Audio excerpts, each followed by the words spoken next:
If you are black and you gotta come to America, you ain't black. All right, there you have it. President Trump answering questions on a variety of topics. But the headline from the event, 2 executive orders today targeting birthright citizenship, denying it to children of foreign diplomatic staff and to parents who engage in birth tourism. This after the Supreme Court shot down a broader executive order to deny automatic citizenship to those born of non-citizens in the United States. So let's bring in George Washington University law professor and Fox News contributor, Jonathan Turley. Professor, it's good to have you here to react to this. Thank you. You heard President Trump and Stephen Miller with their explanation of these 2 executive orders. Give me your initial thoughts. Well, you can certainly do some of this. Other elements are going to require legislation. For example, the president is trying to end birth citizenship in territories of the United States. Some of the biggest entry points for these birth tourism companies is to go to territories like Saipan and others, Guam, to arrange for these births to occur. That's going to require legislation. But the president does have sweeping authority under Section 215 of the Immigration Act. And that includes stopping people at the border who are engaged in forms of fraud. So what the administration is arguing here is that if you're coming into this country for the purposes of birth tourism, you are indeed engaging in fraud because that's a reason that was not declared, not approved for your entry. So let's stick on that one for just a moment, birth tourism. I was listening closely. It was asked in this press conference, how do you vet a tourist from a birth tourist? Right. That was asked of Stephen Miller. And it's a real world practical question. How do you get into someone's mindset? Are they truly coming to Disneyland while pregnant, or are they coming here under the guise of going to Disneyland to have a child in the United States? What do you mean, how do you figure it out? You don't have to figure it out. You don't have to figure it out. The same way you don't have to figure out if somebody's going to steal something before they go into the store. Why do you have to figure it out before they come in? Like, that doesn't make any sense. Like, it's very simple. Someone comes here as a tourist. They get pregnant while they're here and they don't want to leave. They go to the doctor can tell how long they've been pregnant. If they've been pregnant only after they came into the country, it's fraud. You send them back to their country with their child, and the child is a citizen of the country that their parent came from. It's simple. This is not complicated. How do you see that working from the perspective of enforcement? It's like the only way that a kid, it's simple. It's just like this. If, let's say, 2 people come from another country, they go through the proper channels to get their citizenship. They get their citizenship as American citizens, even though they were born in another country. That couple has a kid. Guess what? That kid is an American citizen. 2 people come into the country, they don't get their citizenship, they're here illegally, they have a kid that's not an American citizen. You got to take that kid back to the country you came from. I don't know why they try to make this so complicated. This is not complicated. Going to be practically very difficult to handle large numbers on this basis because these people can challenge these determinations. Certainly any effort to deny or to strip nationalization from the child is going to be subject to judicial review. And some of those cases may be easier. Where this executive order may have its biggest impact, which is no small matter, is to deal with these birth tourism companies that are linked to bringing hundreds of people over. So if you can follow that trail, if you can establish that connection, you have a much stronger basis. But as you know, Will, if someone comes in and simply gives birth and there's no clear evidence of that connection, it's going to be a difficult matter to prove. It is. Anytime, and this is what annoys me when it comes to politics.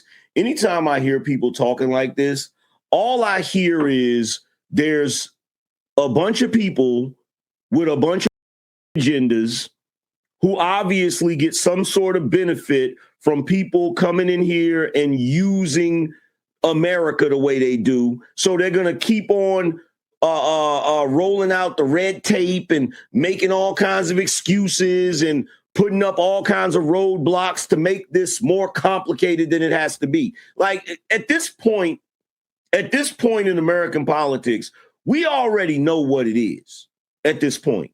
We know this is a crock. We know this is a bunch of politicians slow walking the process because they're getting some sort of benefit from it. And Professor, I would imagine that would be a difficult thing to marshal evidence for on site as you're deciding whether or not to approve a visa. And it does make me wonder, is this something that could be part of an investigation? How about no visas? How about that? We don't let enough people into this country from other countries. How about we do, you know what would be wonderful? Let's do a 5-year, no more people coming into this country to be citizens. 5 years. 5 years. You can come and visit, but so far as trying to apply for citizenship, we're not doing that for 5 years. How about that? They'll never do it. Again, and I don't know why we got to revisit. I don't know why in America, not on the show, but in America, I don't know why we have to revisit this constantly. The 14th Amendment was not created for every single person of every other country to have a pathway to citizenship in this country. It was literally, and see, I'm going to tell you something. B. Spencer Q1, he said, I'm going to show you something. I'm going to show you something because this is going to tie into the topic that we're going to talk about later when it comes to Godfrey and all of these individuals from other countries that are quote unquote black, right? So he said, you don't have this much attention when folks are coming from European countries or even Canada. And then he said, not you personally, just saying in general. Here's my question. When are black Americans going to stop caping for black people from other countries? That's my question. That's my question. When are black people that were born in America, they got parents born in America, they got grandparents born in America, when are y'all going to stop caping for black people from other countries? This is why they're so comfortable talking crazy to us. This is why black folk, so-called black folk from other countries are so comfortable coming here talking crazy about us because y'all open that door. Y'all open that door. Like every time I look up, y'all always, well, you know, they only have a problem with these people pouring into the country because they're coming from black and brown country. Who cares? Who cares? The biggest problem with black America is black America spends too much damn time worried about everybody else except black America. You don't got time to be worried about whether or not Haitians are getting a fair shake. Your kids are shooting each other down in black neighborhoods. You don't got time to be worried about who lost their visa or who wasn't able to enter the country from a black country, from black folk from the diaspora. You got to get your house in order. They straight. They're fine. Like, why are you so worried about the country, the United States government and Trump? They just don't want no more black people to come here. Guess what? If you black and you gotta come here, that mean you ain't black. You want me to say that again? You want me to say that again? I'm gonna say it again. It might have went over some of y'all heads, so I'm gonna say it again. If you are black and you gotta come to America, you ain't black. Because if you was black, you would have already been here. You would have already been here. I keep telling y'all, there is a difference between black Americans and black people in the diaspora. There's a difference. There's a difference. And if y'all don't never figure out that difference, you gonna stay having these goofy situations happening to you. You're going to stay having the Godfreys and the Wyclef Jeans and all of these other individuals talking crazy to you, disrespecting your culture, disrespecting your community. You're going to have them continuing to do this, bro, until you draw a line in the sand. But it goes back to what I've been saying, and I keep saying it over and over again. Black people in America have an identity problem. It's funny because for I don't know how long, darker skinned black people have talked about the tragic mulatto. Oh, the tragic mulatto, because you don't know if you black or if you white. Well, guess what? Y'all are tragic because you don't know whether you black or African.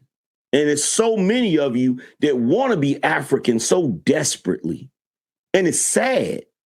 It's really pathetic because as much as you want to be African, Africans don't want you to be Africans. And until you wake the hell up to that, you will always be in the same goofy boat that you in, begging them for their acceptance. Crazy. Like, bro, like, no, I don't care. I don't care about some folks that just got here. For what? You better be worried about you and yours and not these folks that just got here that don't care nothing about you. Because guess what? Guess what? If they had to, I'm talking about everybody, all of the so-called black people from all of these other countries. If the United States government told them, we can secure you a spot in America, you just got to take a fresh dump on black Americans, guess what they're going to do? If they told Africans and Haitians and every type of black people from every other country that you could think of, if they told them, we will grant you American citizenship, the only thing is you can't associate with what we call FBA, Foundational Black Americans, guess what they're going to do? Guess what they're going to do? How many of you can guess what they're going to do? Because you look at somebody like Godfrey, as much as he loves to talk about the fact that he was born in America and he was raised in Chicago, he's never had no problem leaving out the fact that his people are from Nigeria. Have you noticed that? Have you noticed that? So you got to ask yourself this question. If all of them want to be black so bad, why is it they have to make it a point to let you know where they from? Better yet, I'll put it even more into perspective. How often do you see a white guy whose great grandparents were Irish? How often do you see him making it a point to tell everybody that he's Irish? In fact, let's put it like this. If you told Bill Burr, if you said to Bill Burr, hey, Billy, we all know that you're a white guy. Is Bill Burr going to say, now hold on for a second, I'm Irish? But guess what? If you tell a Nigerian, yeah, we all know you're black. Oh, no, I'm Nigerian. They're going to tell you real quick. How many times have you heard an Italian guy say, I'm not a white guy, I'm Italian? How many times have you heard an Irish guy say, I'm not a white guy, I'm Irish? How many times have you heard a German guy say, I'm not a white guy, I'm German? How many times? How many times? Just answer that question for me. How many times have you witnessed that? You ain't never witnessed it. You ain't never witnessed it. But how many times has a Haitian made it a point to let you know they not Black American, they Haitian? How many times has a Jamaican made it a point to let you know that they not Black, they Jamaican? How many times has a Nigerian or any other person from a country in Africa made it a point to let you know they're not Black, they're Nigerian, or they're Sudanese, or they're, how many times? But guess what? If you said to a Mexican, You're Latino, right? They're not going to say, I'm not Latin, I'm Mexican. If you said to a Puerto Rican, you Latino, right? No, I'm not Latino, I'm Puerto Rican. See, when it comes to Europeans, they don't have no problem with you classifying them under the banner of white. When it comes to Latinos, they don't have no problem with you classifying them under the banner of Latino. But when it comes to the diaspora, they always got a problem with you classifying them under the banner of black, unless there's something they can benefit from. Now, if they can benefit from something, oh yeah, then they'll cosplay us all day.